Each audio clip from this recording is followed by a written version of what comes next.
So it was cool. I got an email, and it said, your results are in. Come check them out.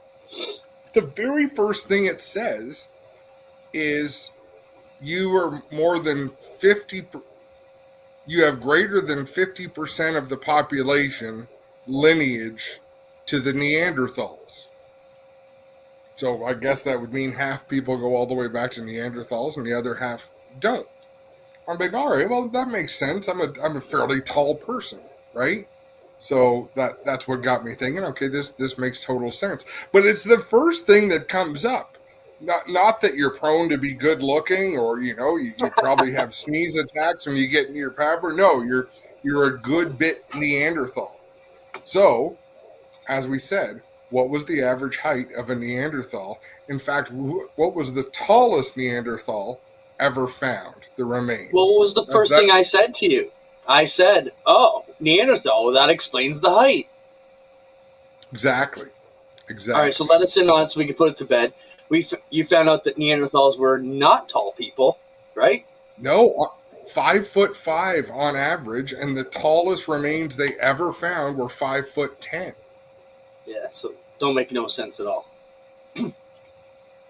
Yeah, I have a wild DNA story, as you know. My dad, Gary, who we talk occasionally on here, did the same thing, but he went through Ancestry.ca or Ancestry.com, whatever, and found a whole new realm of our relatives. It's crazy what you can figure out through DNA. We solved our own crime, but it was interesting. But we're here to talk about racing, Adam, and man, some crimes against racers were committed this weekend.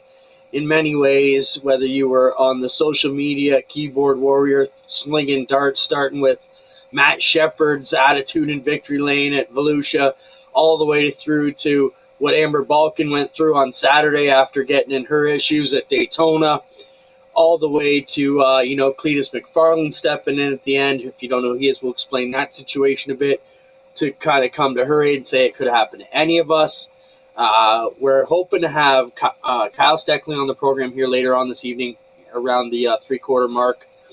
And Steve Lewis Jr., who's a Ransomville racer here, but he's been trying to make his ARCA goal. Steve was on the program a year ago with us, but he was one of the teams that got shut out at the ARCA deal, drove all the way to Florida, made the investment, has a gorgeous car ready to go.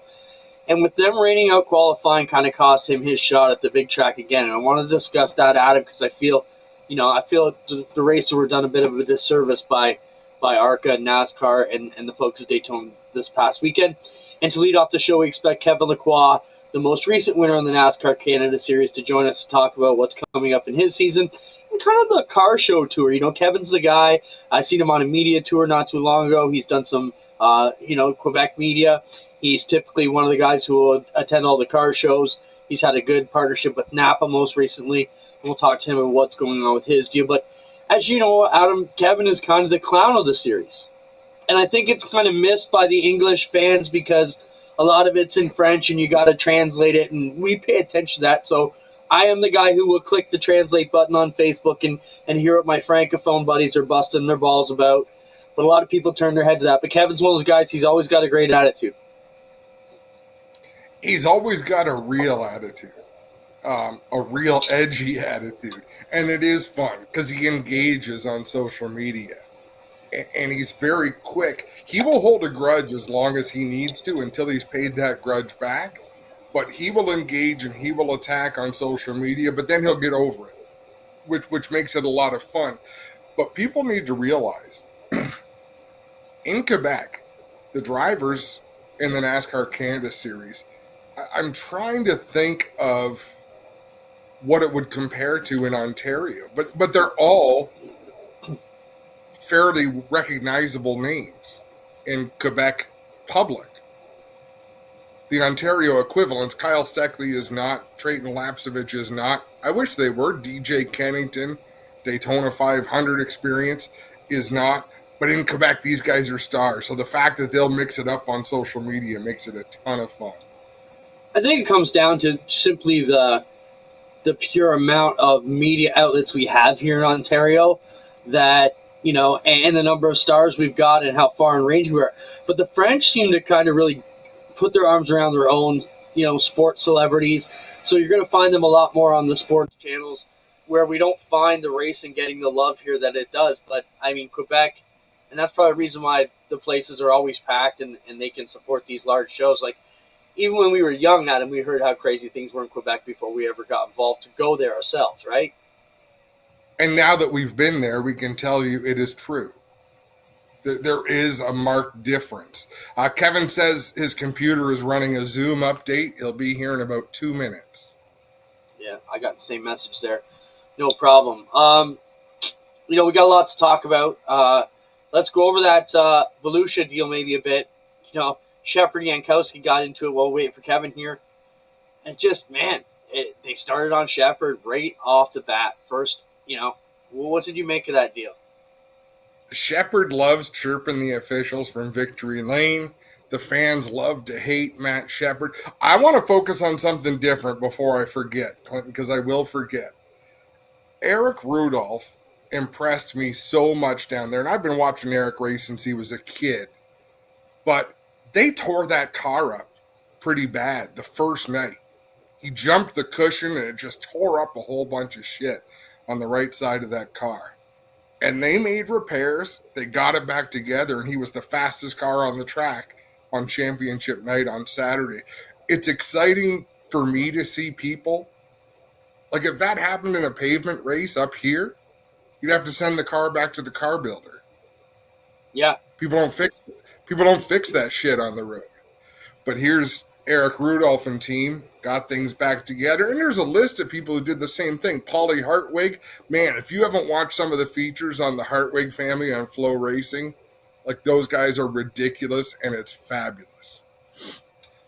I thought I sent some of that through, but I'm not sure if they ended up with us on the videos of the week this week. But, yeah, it's pretty emotional. Him, Hartwig, I'm talking about, retiring and talking about handing the wheel over to his kid on the front straightaway there at New Smyrna. It was pretty emotional. But you're right about Eric Rudolph, too. Damn fast on Saturday. Like, man, he drove, chased these guys down and whipped their ass at the end of that race. And you don't see that happen too often with, on the dirt side. You don't see them coming back and putting the beating on Matt Williamson and those guys, how they were. I was going to bug Matt, but I figured we talked to him. Wait till he's got something good to tell us again. But Matt Williamson kind of found himself in problems because he got a flat tire early. There's only 4 races there in the points title. That kind of put him behind the 8 ball for the rest of the week. Stuart Friesen, who's on the program last week, he blew up his motor opening night. And I think he had a great run. Did he win opening night? No, because Shepard won. But Stuart had a good run, hurt the motor. And then he was out, Thursday? Friday he had the truck race. Thursday and Friday, I think the Yankowski. Yeah. He drove the Yankowski backup car. So, but I thought Volusia, man, what a week it was. They're there a month, right, at Volusia? Like, it's not weeks. It worked out. It was 2.5 weeks this year. It was more than 2 weeks, I think. That's their whole season, right? They run races throughout the year, but that's really what makes their year. Drivers were complaining about the track. It was a little bit heavy, which on a track that fast makes it challenging because the heavier and tackier a racetrack is, the easier it is for the slow drivers to be faster. So they kind of like it when it dries up a little bit and lets the finesse come to the front. But it was a hammer-down track most of this entirety of Speed Weeks. Yeah, it wasn't super rough, though. Had a lot of bite, but I didn't find it to be it was big, wide, fast. Kevin Lacroix jumped in us. Let's put the dirt aside and step over to the pavement side. Kevin, welcome to the show. Thanks for making time for us tonight. How are you spending your off seasons right now? Is this a busy time for you, or is this like the last bit of relaxation before you get to it? No, there's no relaxation. It's quite busy at the office, at the job, and also I went go-kart racing with my son in Florida for 2 weeks, and then I traveled to Mexico with customers as we do every year in February, and all the vacation I was working on my laptop, so it's not it's busy. How did you do with your son in Florida? Well, I didn't race, but it was for him. So he raced in Mini Max. He's 11 years old, and it's his third season. He's still learning, and he just got up to speed. So he's pretty fast, but when he gets in traffic, he gets really he cannot manage, traffic. So he finished none of the races. Oh well, he crashed on corner one at every races, but so he finished last every race, but he was running the same speed as the leaders. So that's encouraging. That's good. Kevin, what kind of hockey For dad are sure. you? That's You like that's how you learn. Yeah, I was gonna say, exactly. Kev, what kind of dad are you? The one hanging on the fence screaming, or you just chill back? How do you handle it? Because watching a kid race is way harder than driving yourself. Yeah, well, I used to be, I used to listen to everyone except my dad. So I'm just trying to step away and just let him learn by himself. And there's good people. We're in a good team. There's good people around. So I'm there. I'm staying calm. I'm saying a few words sometimes, but not too much. Oh, that's awesome. Are you more nervous with your own racing, Kevin, or watching your son? Oh no, it's way more nervous with watching my son. That's for sure.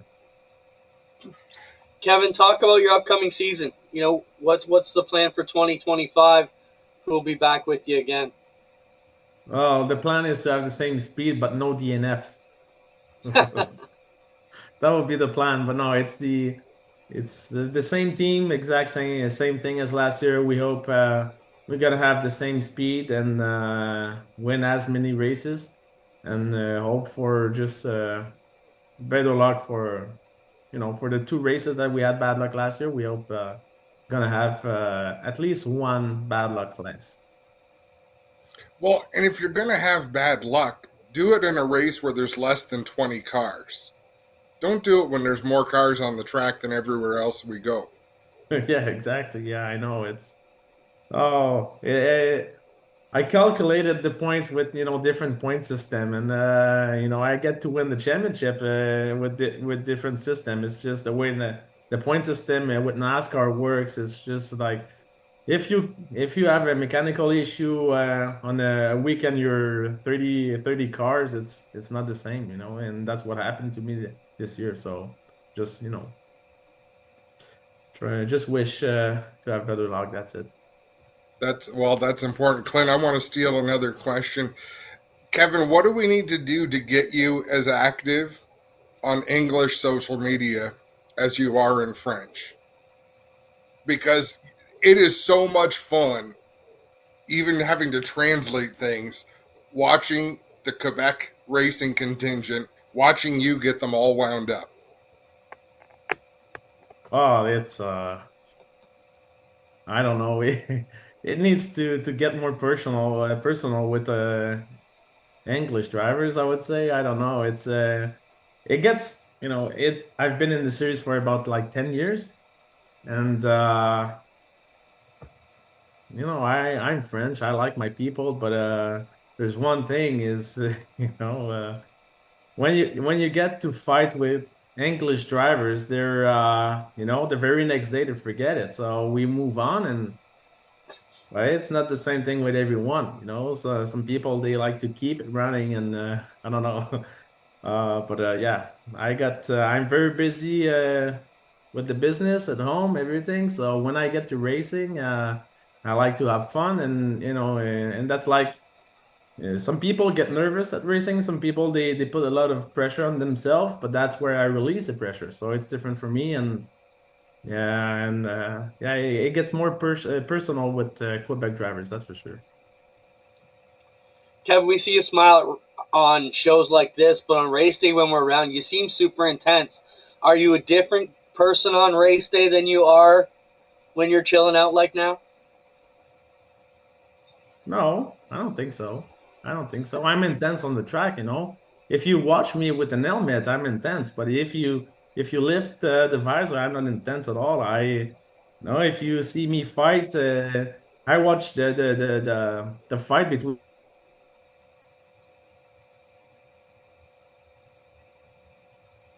Did we lose him there? Yep, we lost your sound. Do you hear your mute or something, maybe, Kevin? That was going to be a good one, sorry, too. did I hit the button? Okay. Yeah, give us that one again. You were just talking about you watched a fight. Yeah, we watched. I watched our fight at Newfoundland, and I'm calm. I think so. I'm only aggressive, on the track, but that's racing. I just like racing. I just like the competition. That's it. So I don't like the fight competitive cars. spirit is fun, Kevin. I've watched you all 10 years. I've seen the good, the bad, and the ugly, and I wish your trajectory had lined up with J.R. Fitzpatrick's, because I think the two of you would have had some epic battles and probably some epic arguments. And not to take anything away from any of the others, but it's just that we've seen. A lot of me wishes that you and Andrew weren't teammates, but I don't really think you race like teammates, so it doesn't matter because you're both ferocious. You both want to go out and win. That it's just so exciting for me to watch that. Like you said, I wish we had Fitzpatrick back. I wish we could keep Trayton on the And series because that would give you you. talked about Andrew, and I would say that's if I look back in my career, that's pretty my competitor, my top one competitor. And if you go back, the past 10 years, we've had some quite tough battles, but every time we were able to talk it through, and forget it the next day. And that's what I like. I just want to have fun on the track. And then just like hockey fight, some hockey players, they fight and then they go take a beer after. That's my point of view. That's what I like. And then we had that kind of relationship with Andrew, tough on the track but okay on in the pits. And he was having a couple of tough seasons. So I heard he was having a hard time finding a good seat. And for me, I race in NASCAR just to not to win, just to have good competition. And I was really afraid he was not able to find a good car. So yeah, I really worked hard to get him in the team, and that worked. But yeah, it takes a little bit of the competition level or aggressiveness. Yeah. Kevin, where do things sit? I guess the first part of that question I want to ask would be, how was the relationship? You just talked about the competitiveness, but anytime you double up with the work duty, more cars to build, more things to service, more teams you have to, how did your group handle doubling up last year, you think? It was quite tough. I would say, especially not for me because I don't take care of the cars myself. There's people doing it, but especially like my dad and my main chief mechanic Adam.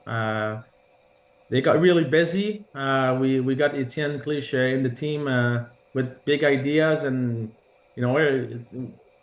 maybe the team grew a little bit too fast. Everybody wanted to rent cars and jump in our car and go racing, but it's a lot of work, and it's gonna be run a little bit different this year. At the weekend, gonna be the same team just like this year, but my dad and my chief mechanic Adam was gonna be just on my car, and they won't touch any of Andrew's car. That will be there's another team now working on that. So it was I could feel like from race one, well, I would say Chaudière was race two. We ran 4 car that weekend, and right there I felt like there was way too much pressure on the team. So yeah, so gonna ease it up a little bit in 2025. Kevin, what's more important this season? If you won the championship by finishing second in every race, would you be happy? Would you rather give up race wins to get the championship, or do you want the wins? Do you want it all? But there's a word for that in English. You know, when you push everything to the next day, and I'm a little bit like that. So I always think about today, and today I want to win a race. But if if you tell me like, yeah, you're never gonna win a championship, you know, and I'll think back the past 10 years, yeah, I would say maybe I should have you know, let go a little bit of some wins and just try to win a championship, but every day I just want to win the race. That's it. Kevin, how's your season looking forward going? Is there somewhere you can't wait to get to? Uh, I used to say always a GP3R, but no, I just want to skip that weekend now. It's been like 7 weekends in the not seven, maybe six, but 6 years in a row that I had bad luck there. So you know, I really enjoy Mossport, and there's two races there every year, so that's nice. And you know, I'm having you know, the speed that we have on ovals. I'm starting to like ovals a little bit more. So I don't know, every track. I feel we can win at every track, and there's no, you know, I just like, you know, racing and having a chance at the win, and so I guess we'll have fun every weekend. Oh, that's awesome, Kevin. Well, listen, we appreciate you stopping by. It's always fun to talk to you because you always say what's on your mind, and that's not a common trait. Yeah, no problem, and thanks for the invitation. Thanks, Kevin. Cool. Kevin All right. Lacroix be looking to kick off his season. Mossport, CTMP gets us rolling at him. I love that weekend, both of them. Every year, I've come to fall in love with CTMP over the past decade, and I love it there. You know, I think if someone was to ask me to describe the vibe at CTMP, you know how when people talk about the good old days of racing when they were younger, whether it's Merrittville, whether it's Central New York, at Mossport, it's still the good old days of racing. Those weekends are just, that's exactly the vibe I get. People are out there having a great time with their RVs and 2, 3 generations uh, taking in the show. The fact that it's open pit and paddock area, for the most part, is helps with that atmosphere. You can walk right up to the cars. The teams are working on everything. All the haulers are open. You're not looking through a fence. You can walk right up and talk to everybody. It's quite that deal. Almost like it was at Indy a few years back where they had the pits right in the midway and everybody was just right there. So let's jump into Steve Lewis Jr. Go ahead, finish your thought, Adam, if you got something. Years ago, when IndyCar still raced at the Edmonton Airport circuit, the NASCAR garage was open, but the IndyCar garage was not. They needed security. Like they actually had to stanchion off the space where they work on the cars, but nobody complained. Like none of the teams complained because it was so awesome. The throngs of people that were all over the cars that weekend, those weekends. I love it. We'll jump into Steve Lewis Jr. now. Ransomville Racers, we know him locally. He's working on his ARCA deal. Was on the show last year to talk about racing in Daytona. Steve, welcome to the show. This year we're not talking on great terms, though. You were one of the guys who made the track, made the investment and the effort to go to Daytona, but with the rainouts and qualifying and not having enough races or points on your belt, you were one of the ones that were left out. Welcome to the show. Let's talk about it. Yeah, thanks for having me.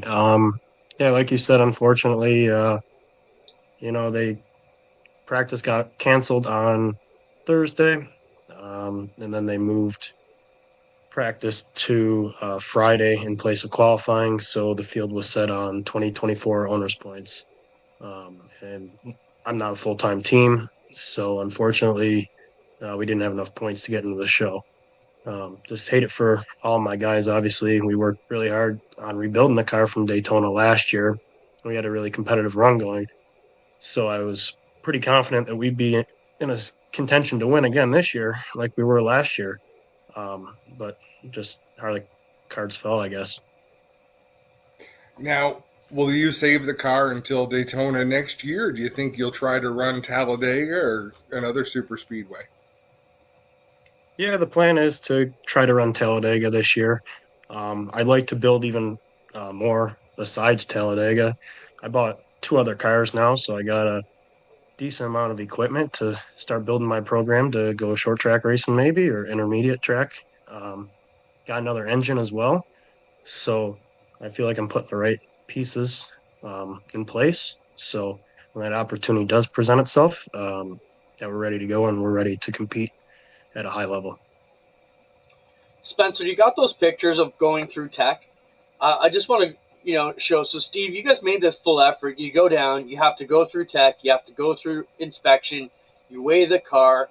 Like, what a kick in the balls for them to pull this out from under you guys. And we'll talk about that a bit more. There you are in the garage Daytona, getting ready to go. What a gorgeous car, man. That thing's a beautiful car. They tech your car, you make all this effort, and then they tell you, we're not going to qualify. We're going to go off owner's points.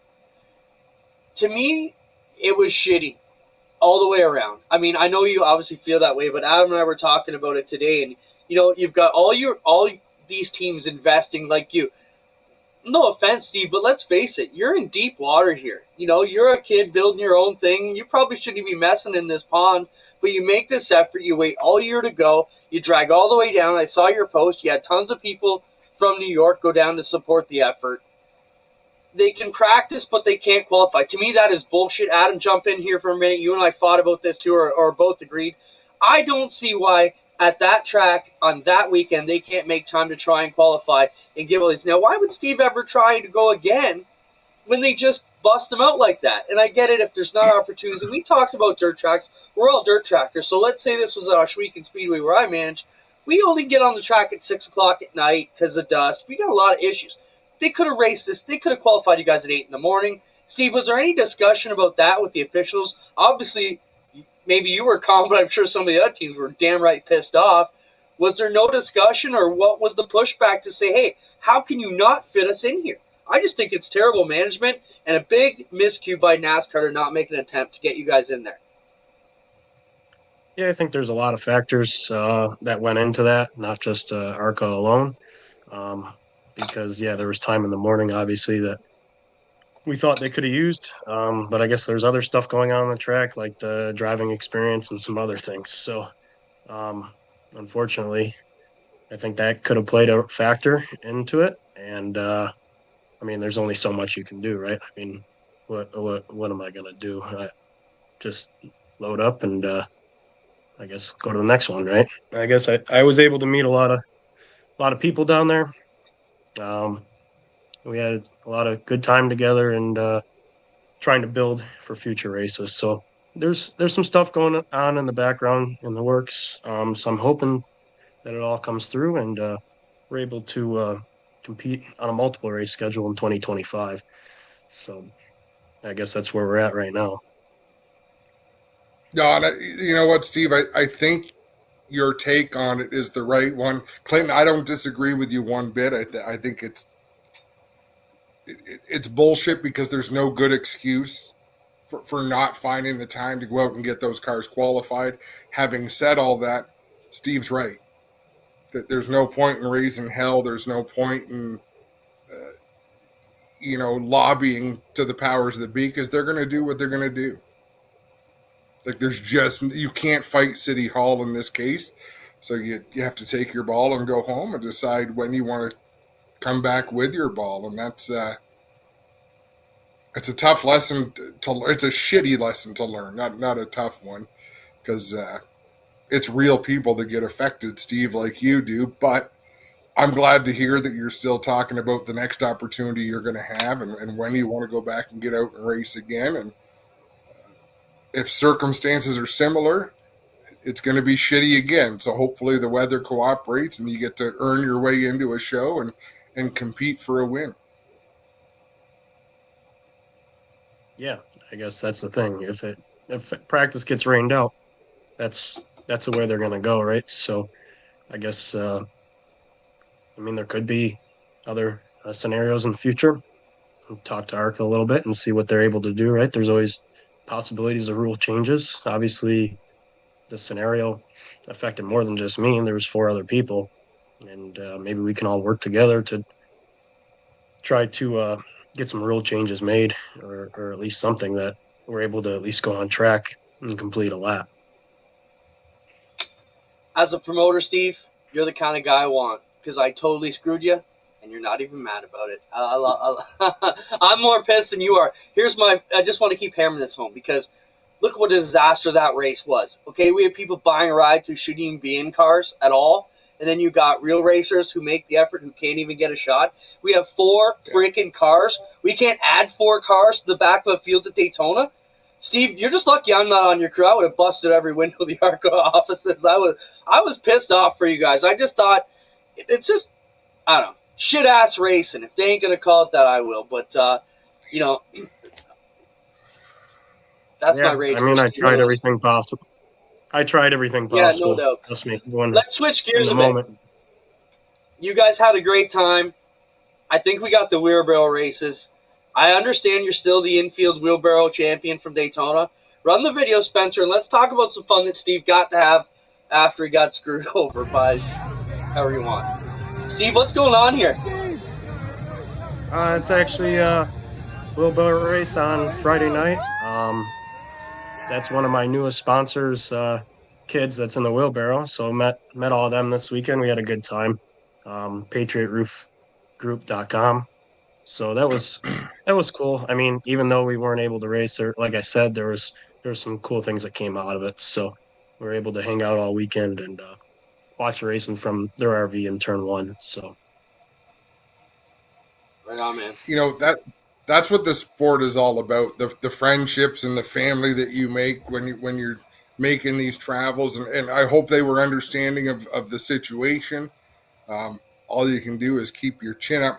If they were going to open the track for 15 minutes, they should have opened the track to every car in attendance and timed it.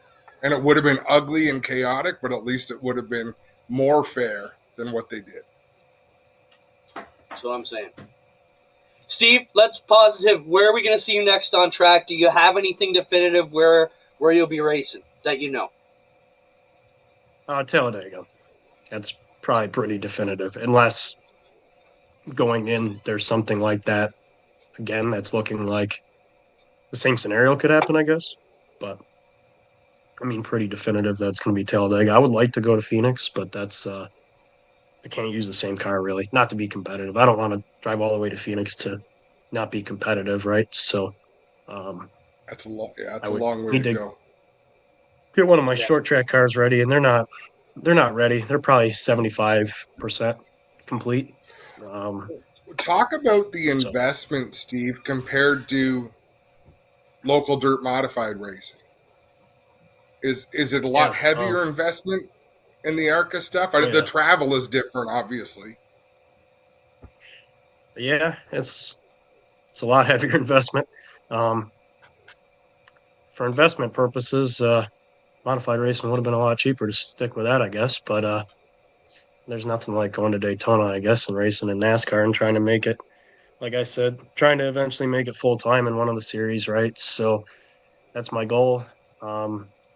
Just got to work really hard. When I was at Daytona, I brought my laptop with me, working all week, at a conference in Orlando in the beginning of the week. So I flew down a few days early and had my parents bring the car down.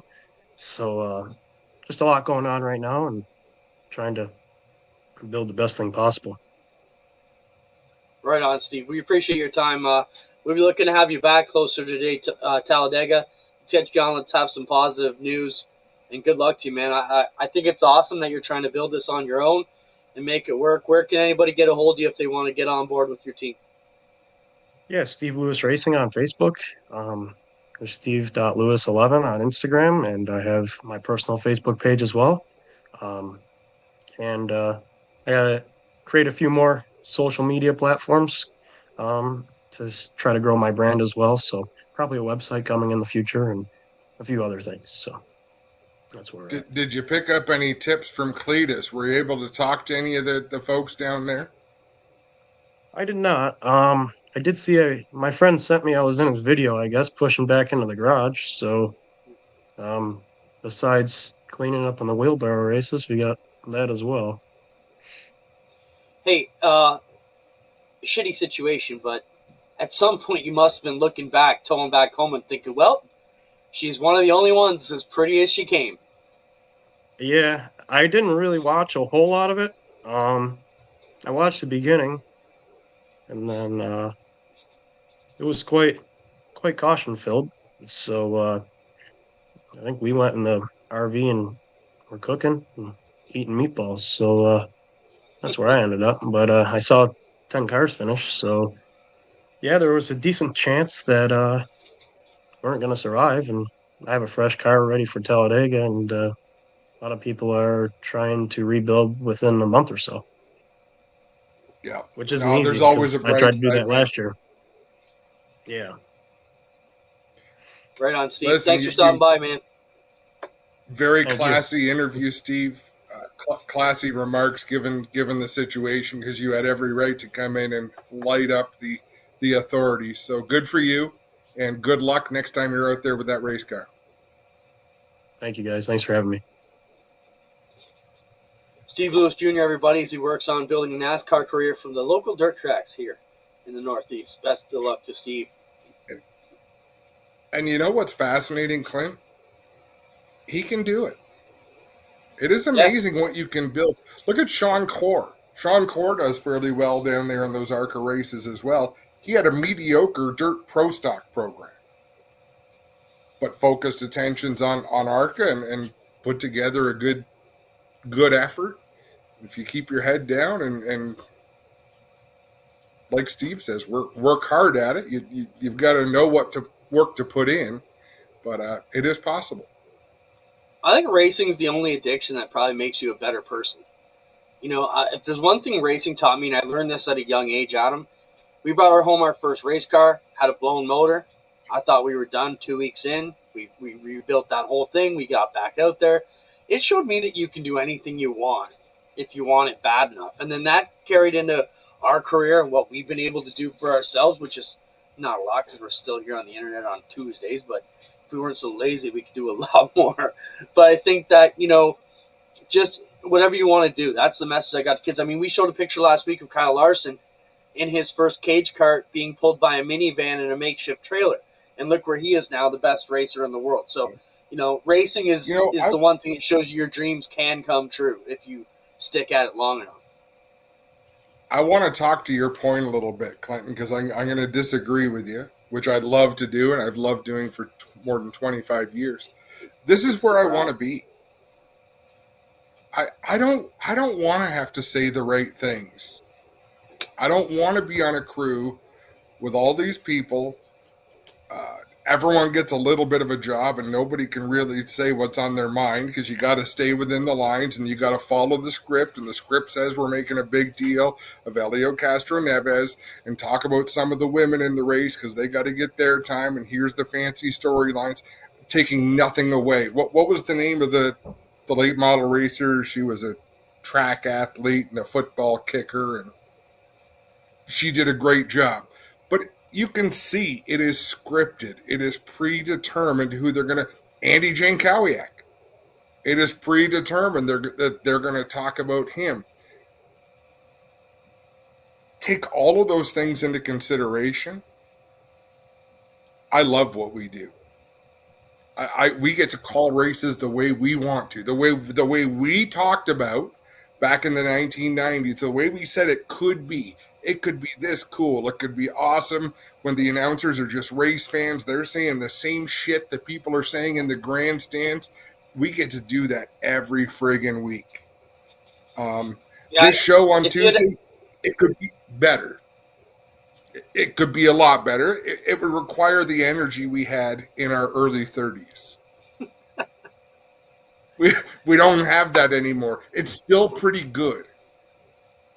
I just think we've always treated ourselves like two guys sitting in the grandstands. We just happen to have microphones and everybody's listening to our bullshit that we have to spout off. But, yeah, I don't disagree, totally with that. It is nice to be able to say what we want. And, man, I'm fed up with a lot of the broadcasts for those same reasons. Even,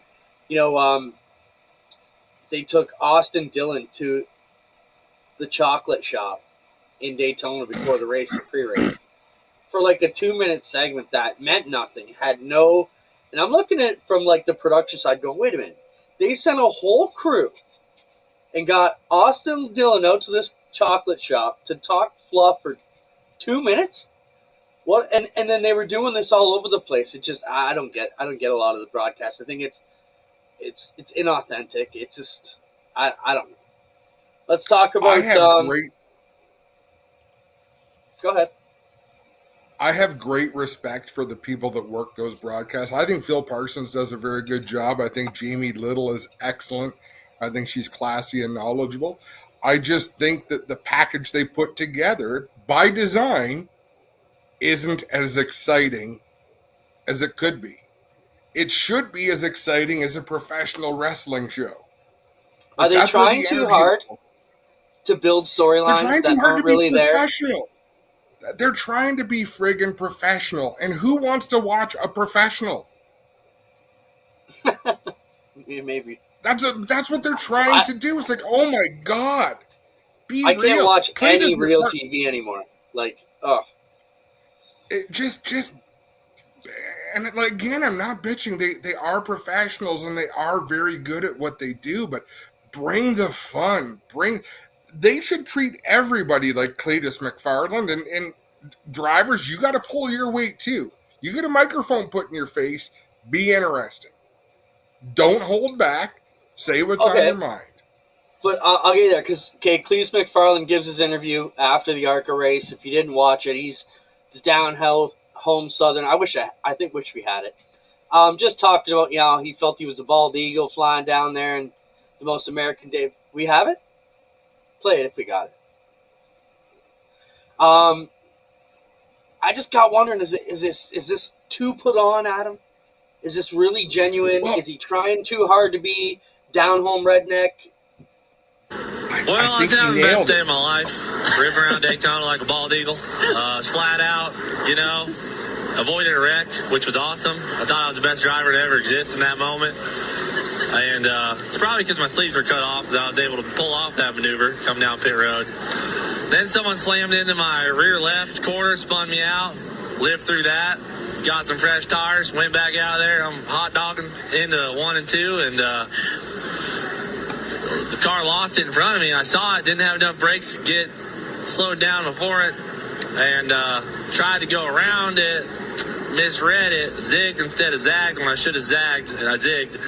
And bam, blew the front end right off my hot rod. I hate that for you. Before we came to this interview, you were watching that jet taking off. Have you ever seen anything like that? You seemed pretty impressed by it when you were just standing here.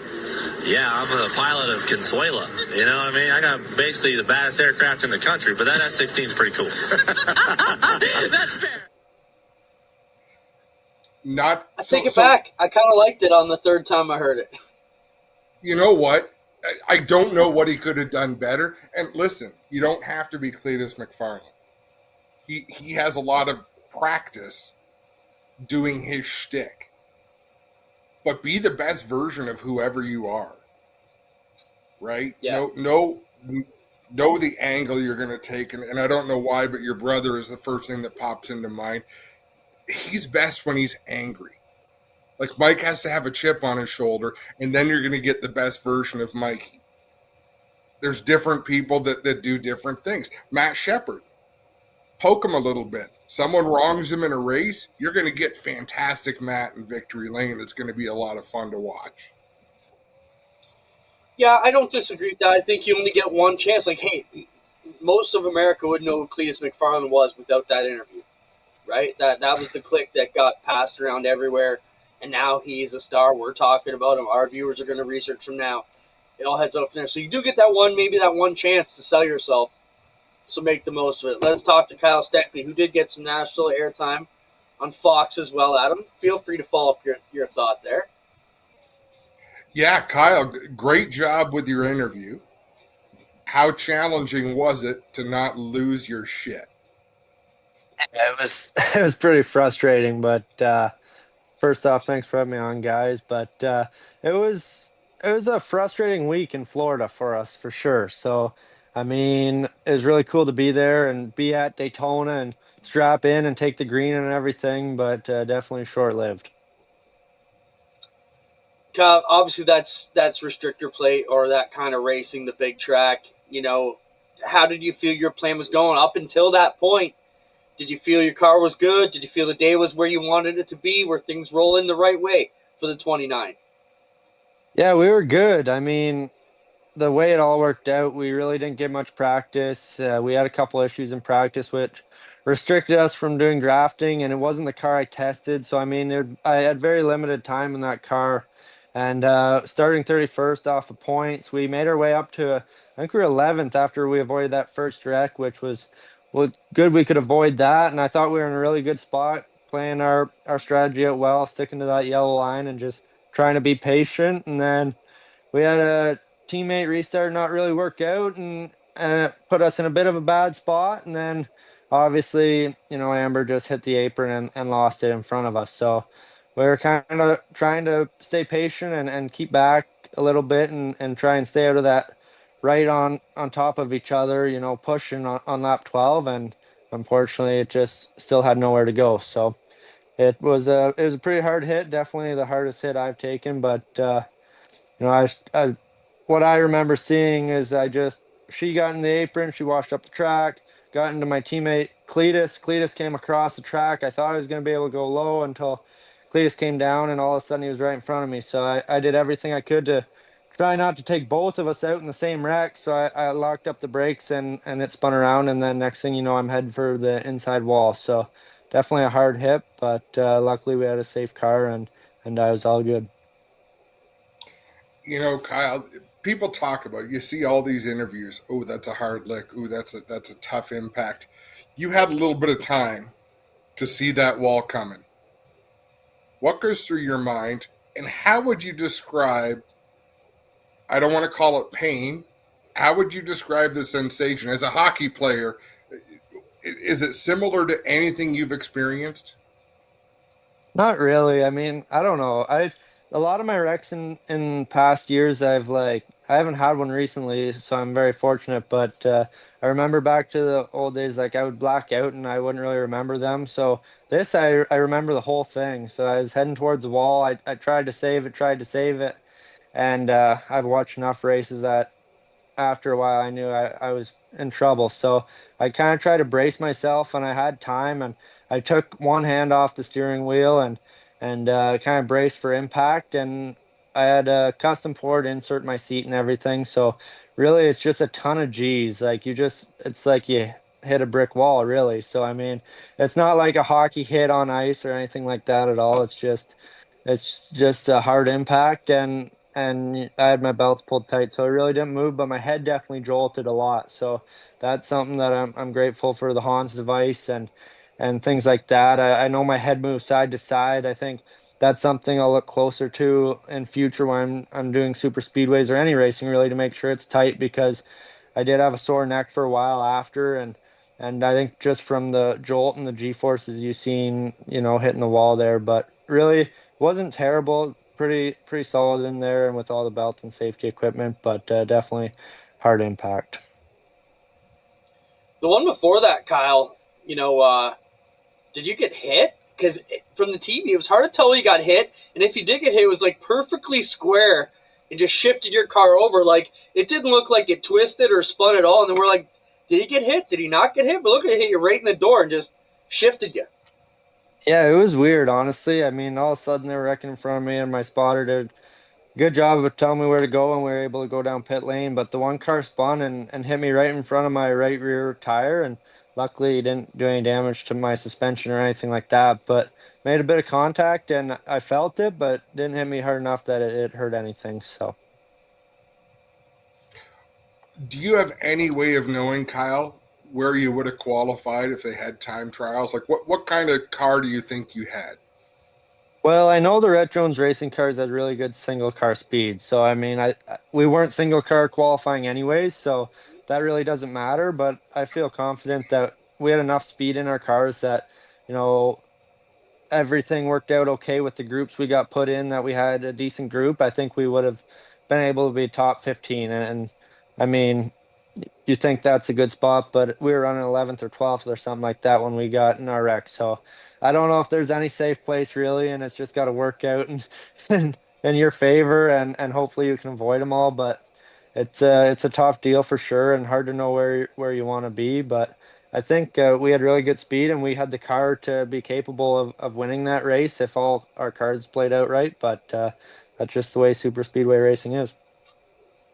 I can't be the only one sitting at home thinking drop that window net when you hit the wall. It seemed like forever for you to drop that net. I'm like, come on, Kyle, put that net down, bud.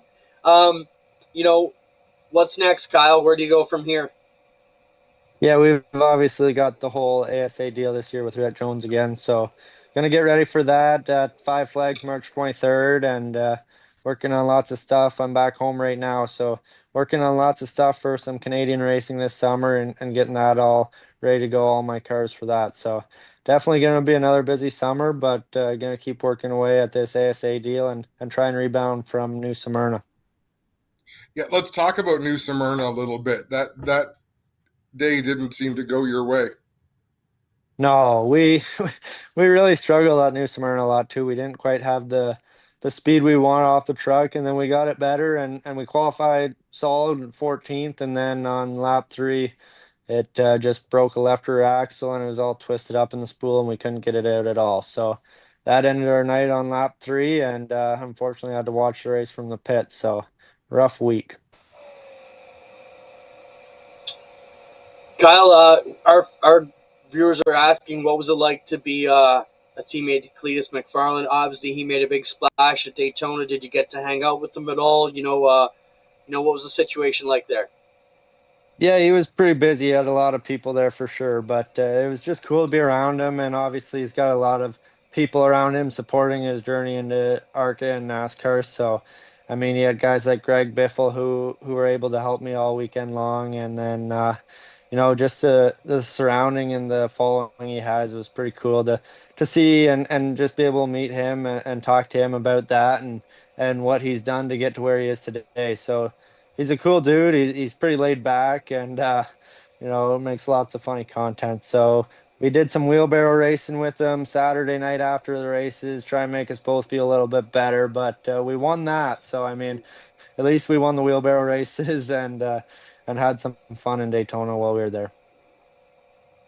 Right on, man. Well, Kyle, we were proud watching you. We wish you had some better fortune, but it's a long season. We know you'll find your moments, and you'll have some success.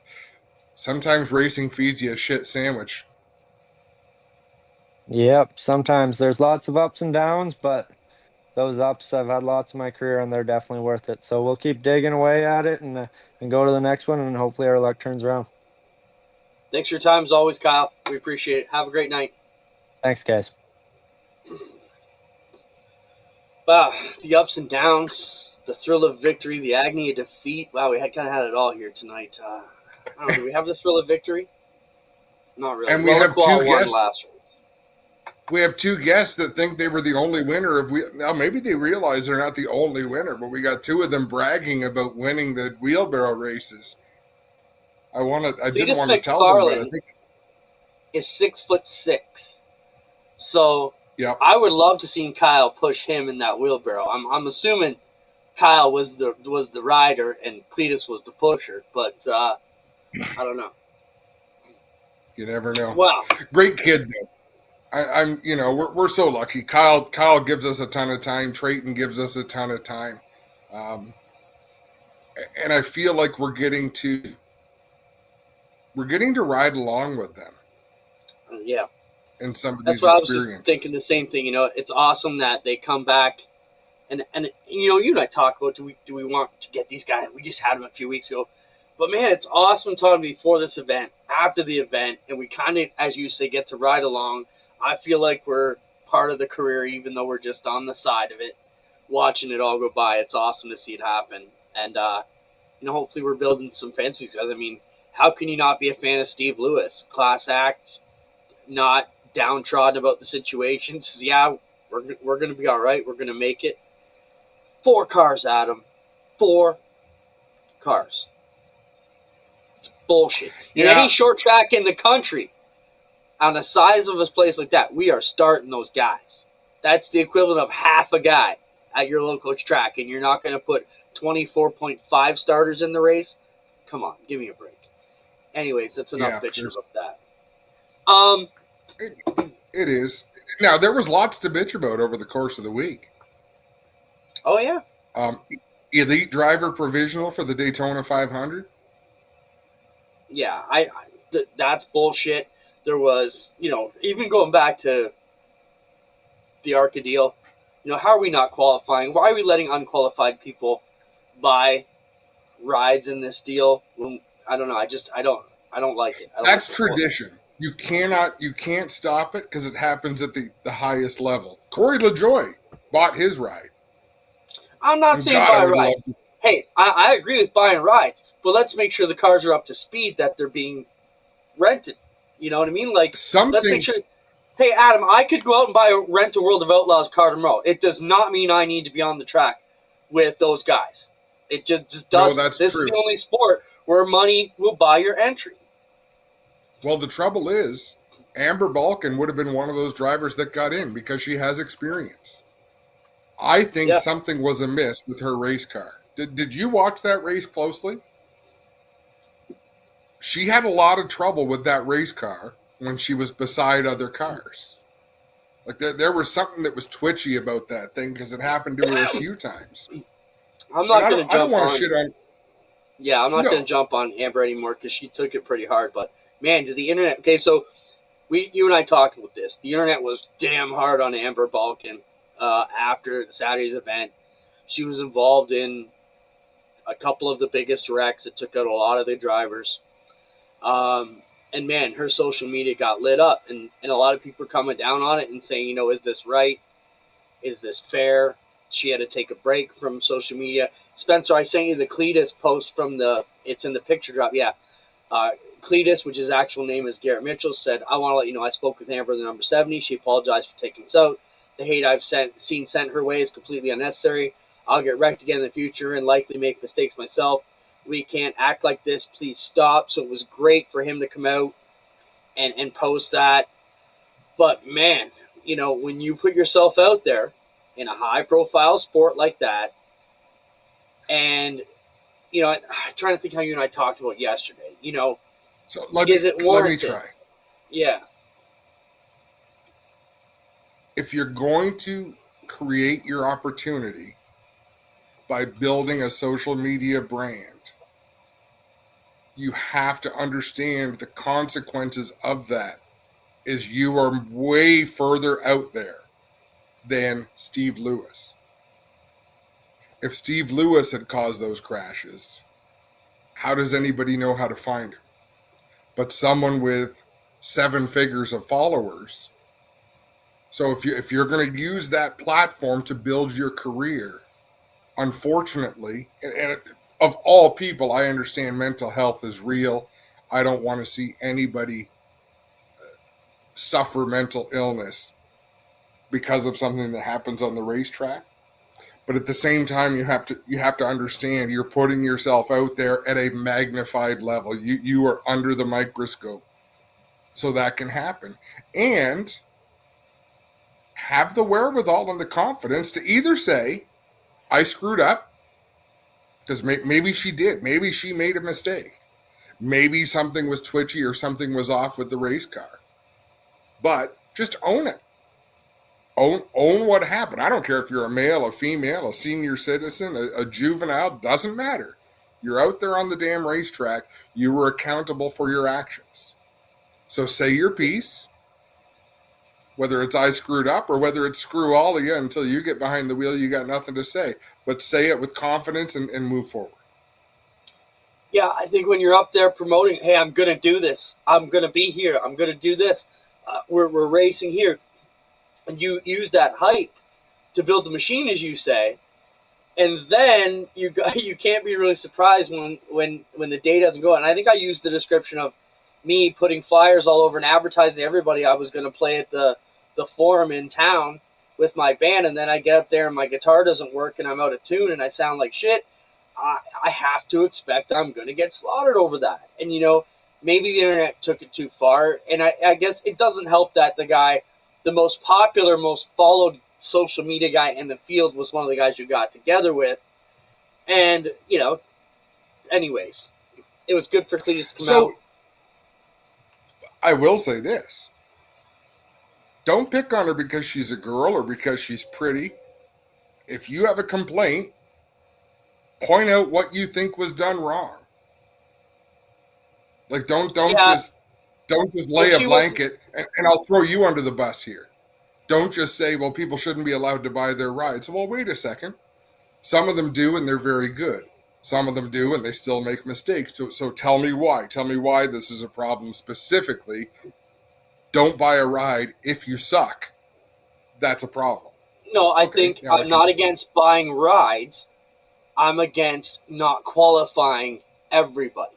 So if it doesn't matter whether you got your ride or you built your own ride, if you suck and aren't fast enough, you shouldn't be in that. I'm not saying Amber's in that deal. That's just more reference to the Steve Lewis situation where they're squeezing guys out who are making this effort. Like, hell, man, that guy waited a year to come back to you.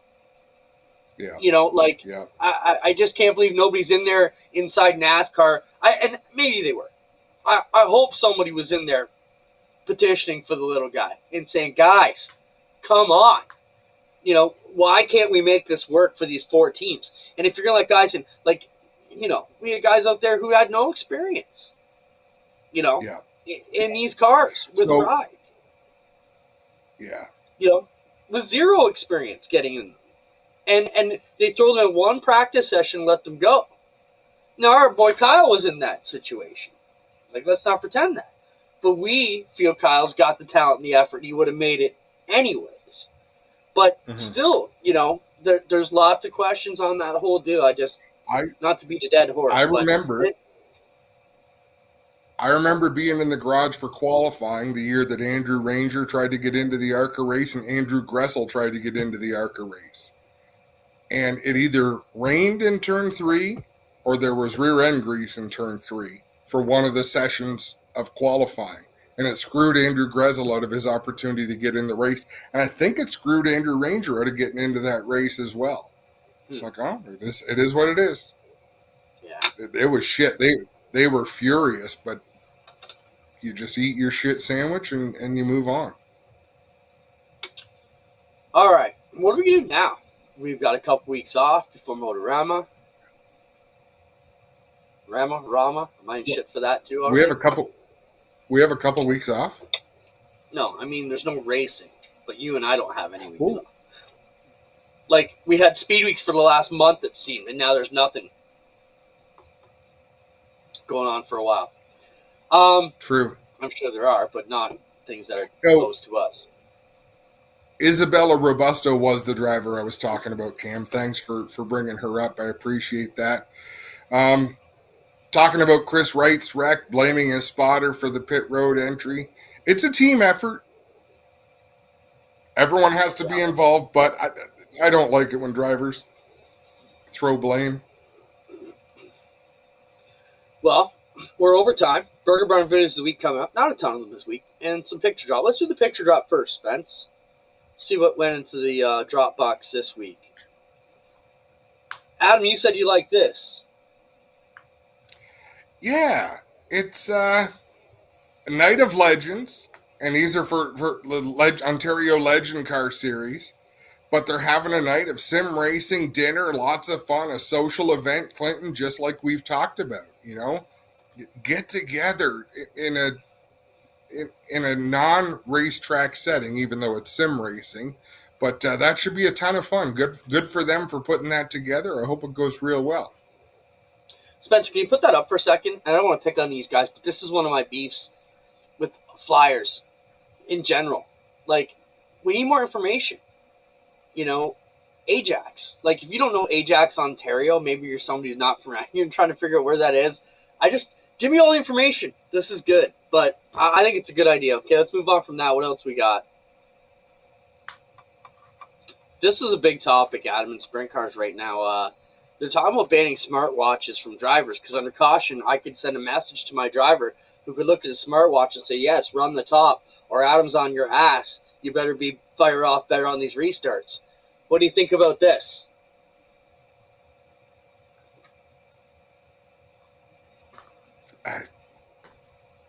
You don't care? Not entirely, because people can get the message across however they want. Whether it's with sticks, using different signals, hand gestures. No, you can't. Yeah, you can. I mean, you can have code words and signals, but nothing is going to typed out right on my wrist that says, "Hey, Adam, you're an ass. Run the top like we talked about, asshole." Like that. You listen. You and I do it every Friday night when we're working. How about lap times? That's what I'm saying. We can communicate like crazy. You have never been mad at me. You have never been mad at me at the races without sending an ugly text to let me know how pissed off you are. Exactly, and you've got it right on your wrist. I wasn't in the infield with signal sticks trying to tell you Morse code, you're an asshole. Maybe you should. Hold on, Greg. Clinton sending Morse code. A-S-S-H. Oh, I get it. Oh, boy. Oh, and did he freeze? No, I hit my desk, and you thought you were getting off that easy. All right. What else we got? That's the topic I want to talk about more. We have to get Tanner Holmes on. He's one of the up-and-coming 410 drivers out of the States who really has a great social media and brings fans up on all these issues that they maybe didn't know about. What else we got? Oh, this is one of the best-looking sprint car wraps ever. This came out a couple years ago. Came back across the feed. What do you think of that, Adam? I love it. It's pretty badass, but I'll tell you one thing. I doubt it looks that good at speed. I agree. You know, it's a beautiful piece of art. At a car show, it'd be phenomenal. But let it go by me at 100 miles an hour, and ask me then what I think. And there were some beautiful cars this year at Speed Weeks in different classes, but you really get a sense for who understands what makes a full look really slick. Albert says no radios is such an easy rule to skirt. Fill us in, sir, on how that's easy to skirt. What else we got, Spencer? How about this fire suit? I know you love this one. Yeah, that's epic. Like, that's damn cool. I like that one. That's not an epic suit, but Epic Racer can make you a suit like that, as we've shown. What else we got? How about this one? Kyle Larson, Paul Silva, trolling the rest of the field. Car owner Paul Silva dumpster diving for parts to save a tiny bit of money. And oh, by the way, we won on another team's used tires the last 3 races, as Kyle Larson shared insight in their budget, posting an entertaining video on X. What do you think about that, Adam? Larson says, yeah, well, we're going to go pick up your old tires and beat you with them. Yep. Man, that's beautiful. Like, that's what this sport is about. This sport, there are so many silent FUs in this sport. And it's a beautiful thing. I prefer to bring mine right to your face, Adam. Let's see what else we got, bud. This came out of Southern Ontario Motor Speedway, or Buxton, I should say. They're having a topless tour come in, Adam. I don't know how you deal with this. This is the rules. It says no, quote, professional teams allowed. This event for amateurs only. Where the hell do you draw that line in the sand? It goes back to our time-honored tradition, Clinton. Do not make rules you cannot enforce. So I'm trying to think, like, is Corey Turner and Ackland Racing a pro team? Would Aaron Turkey and the GSR team be considered a pro team? The best thing, Clinton, is it's not our problem. No, but this is why it's great, because I can talk about it openly. It's true. It's not my problem. But man, it makes me go, Same thing while we're on Bucks, and I don't want to pick on Will. Will and the boys, they message me. I try and help them out if I can see foreshadows.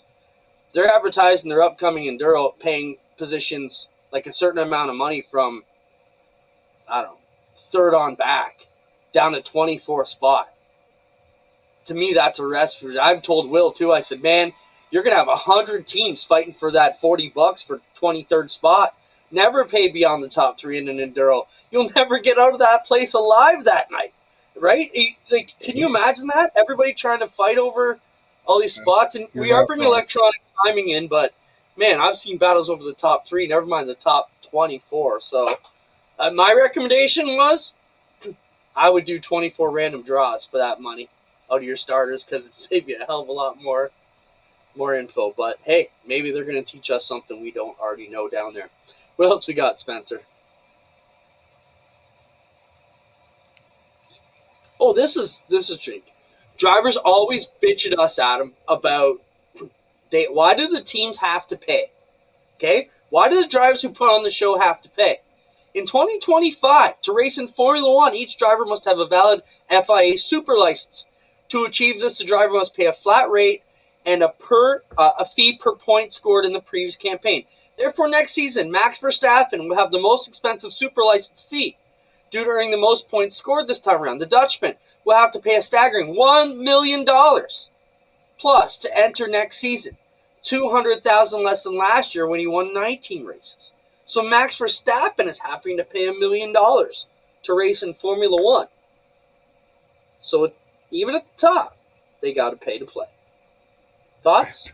And no matter what sandbox you play in, it could be the Sahara Desert. Someone still owns it. True. What else we got, Spence? You got to jump through their hoops and dance when the music plays. We're back to videos. Burger Bar video of the week. Here's every camera in an F1 car. 360 camera, left shoulder camera, left nose camera, front-facing T-cam, right shoulder camera, right nose camera, halo camera, rear-facing T-cam, and the helmet camera. Vision from these cameras is sent back to F1's production headquarters in Biggin Hill, and from there, it's beamed straight to your TV. That's pretty awesome that every F1 car is built with all those cameras in it, Adam. And if you're not watching F1 coverage this season, I suggest you do. It's some of the best, most immersive coverage you're ever going to find in sports. The F1 stuff is amazing. I think it's awesome that they're putting that many cameras on cars. And some of these videos I just send through for the benefit of Spencer, because I know he gets excited when he sees that. Thoughts on that, Adam? I just thought it was neat. That was pretty cool. Pretty cool. All right, keep them rolling, Spence. Okay. So this guy goes out of the park, Adam. But I ask you to watch this clip again. Can we go back any further, Spence? We have the full clip? Okay, right here. They kind of get together. Where's this guy going? It almost looked to me like he was taking a run at the other guy in front of him. Watch when it comes around this time. No, he's lost steering. Oh, Like maybe he's taking a run. Those wheels. Go. No. He's coming in. He comes in the shot right here. Whoa, looked like he kind of... Maybe. I don't think that was happening, but man, just the angle there was wild the way. Watch right here. Just looked like he kind of took a right, and he was gone over that berm, man. Taking Just got some air. Even. Yeah, really. All right, keep him rolling. In 13.1 off the jack. Further on up.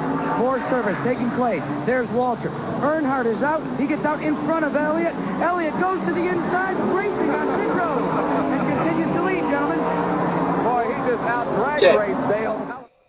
That was wild, but let's go back and just when we watch this, the speed those two cars come, but look at all the people on pit road. There's people everywhere. And these guys are going like $160. He gets out in front of Elliott. Elliott goes to the inside, racing on pit road. And continues to lead. Wild. Like, I can't imagine being a pit road reporter back in those days. It must have been awesome. There are so many new racing fans that didn't live. And Clint, we were young when there were no pit road speed limits, but there was some crazy shit.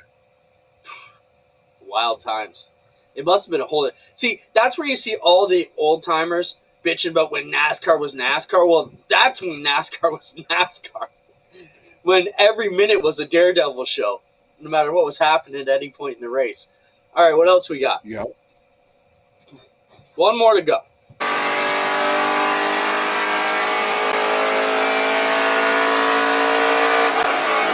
Okay, so this guy's whipping along.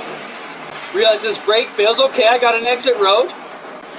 Hooks to the left. I'll scrub some off to the grass. Keeps rolling. Now he's going up the interstate. Through the gates. Straight out to the city road. Watch out, bro.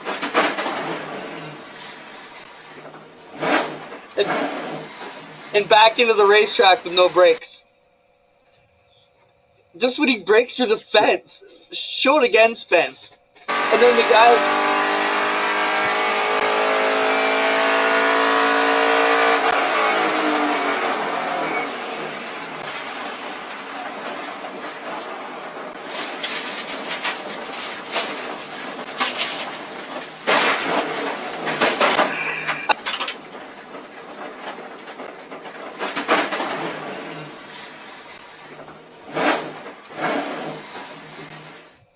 Now, thank goodness that contractor truck had enough sense to put it in gear and drive away, or he would have got T-boned. But just the way he breaks through that fence is wild. And if he didn't have an in-car camera, that guy would be telling that story for years, and nobody would have believed it. 100%.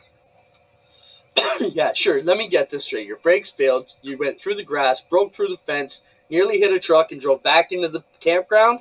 Whatever, bud. Give me a break.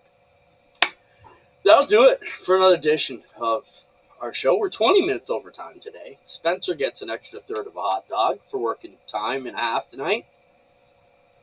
You don't get shit. But you're used to it.